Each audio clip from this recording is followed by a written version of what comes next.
Welcome to another video on how to mill out a PCB inside ChiliPeppr. This circuit board has 0.3 millimeter trace isolation, which is about 12 mil, and it was important because I have a TSSOP device that has 0.65 millimeter spacing on the pins. Okay, I'm going to go ahead and mill out this circuit board without auto leveling. I'm finding that I cannot auto level successfully with this tiny of an end mill. I think that the electrical voltage is just not going through the end mill strong enough. So I'm going to just do it. I zeroed it out as best I can. I'm going to go ahead and get the spindle going. And I'm going to get cranking here. Let's hope this works. So you hit play, you get a tool change dialog, and then you unpause when you're happy with the tool. We're about to head into the FR4. We are drilling down about 0.08 millimeter. I realized I needed to turn on my airflow to get the little chips away.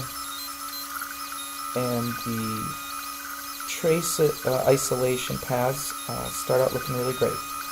You'll notice too that the end mill follows the trace twice. And the reason is this circuit board has a ground plane that I designed in Eagle.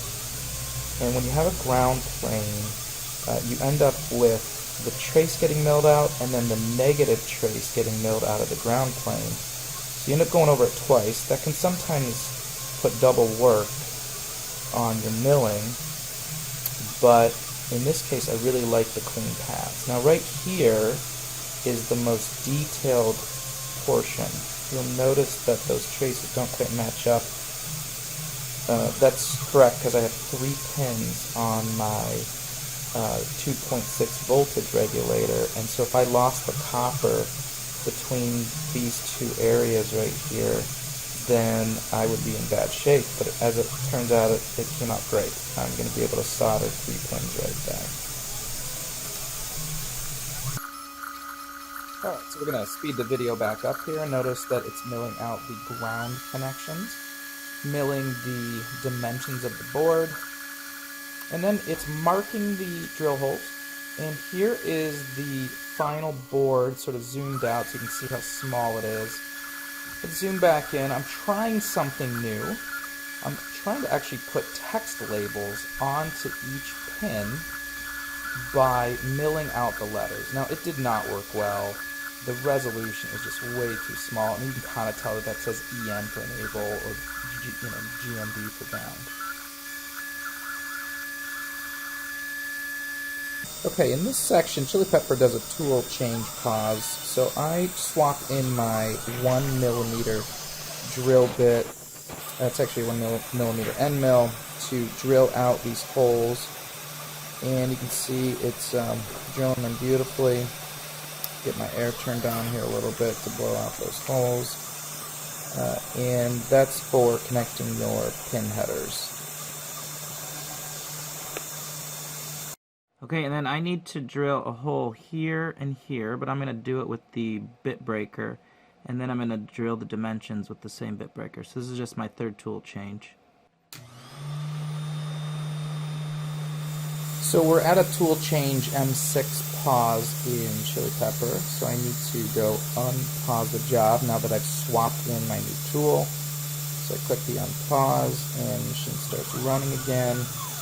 What happens at this step though is I don't end up drilling deep enough. I think the reason is my Gcode was off. And so I just manually fix it here by jogging down on the Z-axis because I was still right perfectly above that hole. You notice I swapped to a 0.1 millimeter step so I can do the Z-axis. Okay, check out how I fixed this one. I've got to move to that other drill hole and go deeper. And so if you hold down the shift key in ChiliPeppr, I'm really proud of this feature. You can then see what Gcode line that specific drill maps to. You go over to the Gcode widget and you say send Gcode to move to this position from that little flyout menu, and now you're directly over the hole without having to sort of manually jog over to it. And then I just manually jog down on the z-axis until I'm happy with the depth of my drill. After I'm done manually drilling out that hole, I go ahead and hit unpause in ChiliPeppr from that M6 command I was on, and I mill out the dimensions. We're done with the board. Okay, I think this now holds the record for possibly some of the finest traces I've made. Look at that accuracy. So here's the board before it is soldered. It's looking pretty sweet. The hard part was that little 2.6 volt regulator, which is why I needed such fine detail on this board. You can see that that text didn't come out super well, but you know, we can make it work. By the way, this is the end mill I ended up using. It is 0.3 millimeters, so it's 0.012 inch. It is too fluted. You can see I'm rotating it around. It is a flat end mill, and you can see right there 0.012, and so that's what got me these micro traces on this circuit board.